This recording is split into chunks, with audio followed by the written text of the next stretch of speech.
जाकी रही भावना जैसी, प्रभु मूरत देखी तिन तैसी। ओम साई राम मित्रों, आज का ब्लॉग आप समस्त साईं भक्तों के लिए विशेष लाभकारी और कल्याणकारी है, क्योंकि आज के ब्लॉग में हम अपने समस्त साईं परिवार के लिए साईं बाबा की पूजा जब आप करते हो तो किस प्रकार का संकेत देते हैं बाबा कि आपके अच्छे दिन आने वाले हैं, और किस प्रकार की पूजा होनी चाहिए कि आपको ये संकेत जो हो रहे हैं वो महसूस कर सके। क्योंकि आज के ब्लॉग में हम अपने साईं भक्तों को ये बताना चाहते हैं कि बाबा की पूजा जब आप तन्मयता से, तत्परता से और उसके बाद श्रद्धा और सबूरी से करते हो तो बाबा आपको किस प्रकार का संकेत देते हैं कि आपके अच्छे दिन आने वाले हैं।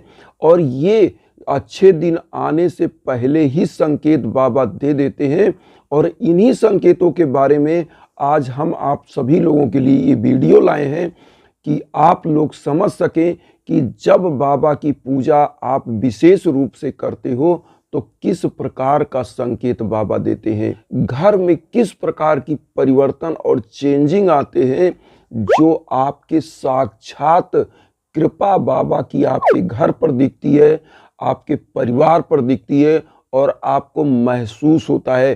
क्योंकि बाबा ने खुद अपने 11 वचन में कहा है कि मुझे सदा जीवित ही जानो, अनुभव करो सत्य पहचानो। और बाबा किस प्रकार का अनुभव और संकेत आपको देते हैं ये हमारी ज्ञान चक्षु खुद समझ लेते हैं कि क्या चीजें बाबा कह रहे हैं। तो आज मैं यही बताना चाहता हूं कि जब हम बाबा की पूजा श्रद्धा और सबूरी के साथ करते हैं तो बाबा किस प्रकार का संकेत देते हैं कि आपका जीवन सफल हो रहा है, आपका जीवन आगे बढ़ रहा है और आपके अच्छे समय आने वाले हैं। तो आज मैं यही बताऊंगा कि किस प्रकार से जब कोई साईं भक्त पूजा करता है तो सबसे पहला चीज क्या होता है कि जब आप साईं बाबा की पूजा करिए और आपका कंसंट्रेशन, जैसे आप मान लीजिए पहली बार साईं भक्ति से जुड़े हैं और आप या पहली बार कोई अनुष्ठान उठा रहे हैं और आपको लगता है कि पहले दिन आपने पूजा शुरू किया, थोड़ा सा कंसंट्रेशन लेवल कम था, दूसरे दिन आपने किया, आपकी एकाग्रता बढ़ती गई और तीसरे दिन किया, बढ़ती गई, तो उस समय आपको समझ लेना चाहिए कि बाबा की कृपा आपकी पूजा पर हो रही है और आपकी पूजा बहुत ही अच्छी दिशा में चल रही है। अब यहाँ पर क्या होता है, दूसरा संकेत, आप पूजा करने बैठते हो, कोई मेहमान, कोई अतिथि आपके गेट पर आ जाता है और नकिंग करता है। बहुत सारे लोग चिड़चिड़ापन उनके आ जाता है कि अरे मैं पूजा करने बैठा, ये कौन टपक पड़ा। ये नहीं होना चाहिए, क्योंकि हमारे यहाँ वेदों में लिखा है अतिथि देवो भव। और साईं बाबा क्या करते हैं, आपकी समय समय पर परीक्षाएं लेते हैं। होता क्या है, आप पूजा करने बैठे हो, समस्त चीज़ें धूप दीप अगरबत्ती जला लिए हैं और अचानक से मेहमान आपके गेट पर आ गया और आवाज़ दे रहा है, नकिंग कर रहा है। उस समय आपको समझ लेना चाहिए कि साक्षात परमपिता परमेश्वर हमारे साईं बाबा आपके दरवाजे पर आ चुके हैं। ऐसे मेहमानों का आवभगत करना चाहिए, स्वागत करना चाहिए, प्रेम के साथ उनको आदर के साथ घर में बैठाना चाहिए और उसी दिन आप समझ लीजिएगा कि आपके अच्छे दिन आने वाले हैं। अब तीसरा आप समझिए, जब आप पूजा करते हैं और पूजा आपकी शुरू हुई है, आप बाबा की भक्ति में हैं और अचानक से आपके अंदर प्रसन्नता का भाव आता है, आप प्रसन्न हो जाते हैं, अकारण ही प्रसन्न हो जाते हैं, आपके अंदर एक अजीब सी प्रसन्नता आती है, आपको लगता है कि आज मेरा दिन वाह क्या अच्छा लग रहा है। उस समय समझ लीजिए कि बाबा की कृपा आपके ऊपर हो रही है, आपके परिवार पर हो रही है, क्योंकि बाबा अपने भक्तों को हमेशा खुशियाँ देते हैं। और समझ लीजिएगा कि आपके अच्छे दिन आने वाले हैं। अब इसके बाद आप समझिए, जब आपकी पूजा चल रही हो, अचानक से गौरैया नामक चिड़िया, आपने गौरैया सुना होगा स्पैरो वर्ड, तो स्पैरो नामक जो चिड़िया होती है जिसको इंग्लिश में बोलते हैं स्पैरो, उस चिड़िया का, अगर उस गौरैया का आपके घर में जोड़े का आगमन होता है, दो गौरैया मतलब एक मेल एक फीमेल अगर आके आपके घर में हमेशा जब आप पूजा करते हो रहने लगती है या उसमें फुदकती है, घूमती है, उड़ती है, तो समझ लीजिए कि आपके अच्छे दिन आने वाले हैं। घर धन लक्ष्मी धन धान्य से परिपूर्ण होने वाला है।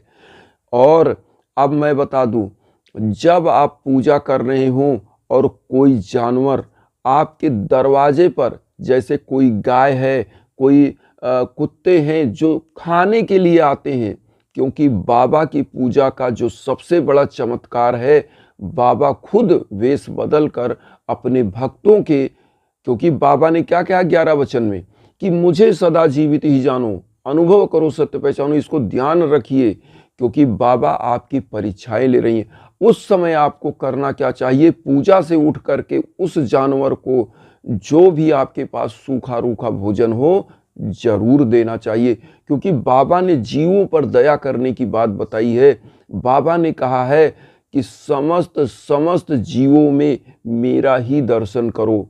मैं उन समस्त जीवों में हूँ। और बाबा का जो साईं सच्चरित्र का पाठ करते हैं, सप्ताह पारायण करते हैं, आप समझिए उसमें पढ़ते हैं आप जो लीलाएं, उसमें बाबा की बहुत सारी ऐसी लीलाएं पढ़ा होगा आपने कि जहां पर बाबा ने कुत्ते का वेश धारण कर लिया और लोगों ने उनको खाने पर बुलाया था, लेकिन बाबा ने उनका परीक्षा लिया और वो लोग थाली पर इंतजार करते रहे, बाबा नहीं आए। दूसरे दिन उन्होंने बाबा से जाके बोला कि आप तो मेरे यहाँ आए नहीं प्रभु देवा।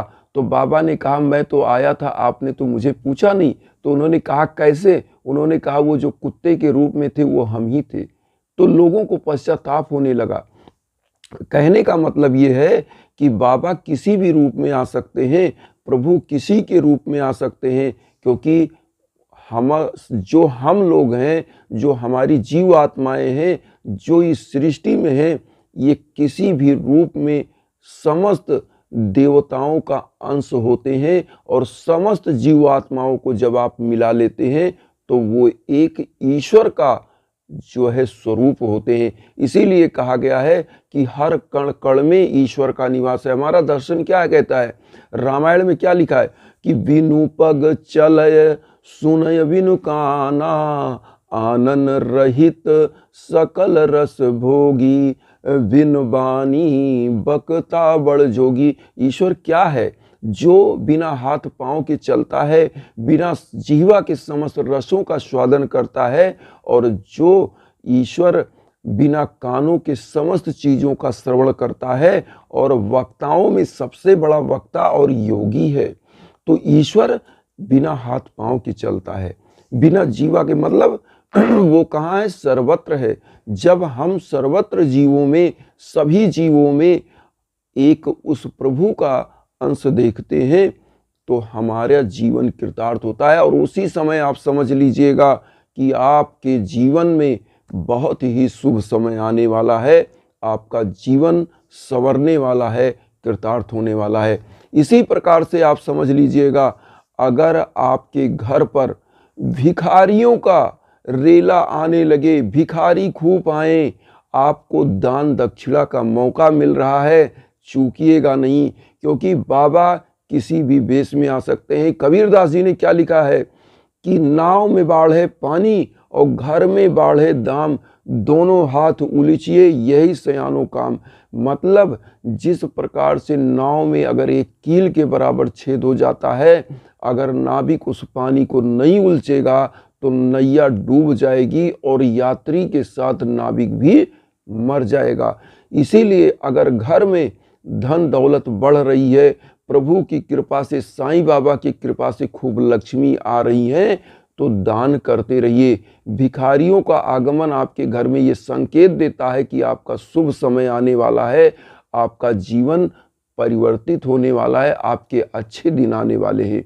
तो यहाँ पर बहुत माइन्यूट चीज़ें हैं, बहुत छोटी छोटी चीज़ें हैं जो परम पिता परमेश्वर से आपको जोड़ते हैं, और इन छोटी छोटी चीज़ों का जो ध्यान रखता है उसका जीवन साक्षात साईं बाबा की कृपा होती है उसके परिवार पर। आप ध्यान दीजिएगा, और जिस दिन आप ये समझने लगते हो, समस्त जीवों के प्रति आपके अंदर दया आ जाती है, भावना आ जाती है, उसी दिन साक्षात बाबा की कृपा होती है और आपका जीवन परिवर्तित होता है। तो कुछ ऐसे संकेत ऐसे बाबा देते हैं जो आज के ब्लॉग में मैंने बताया, और ये संकेत आपको खुद अपने सूक्ष्म मन से पकड़ना चाहिए।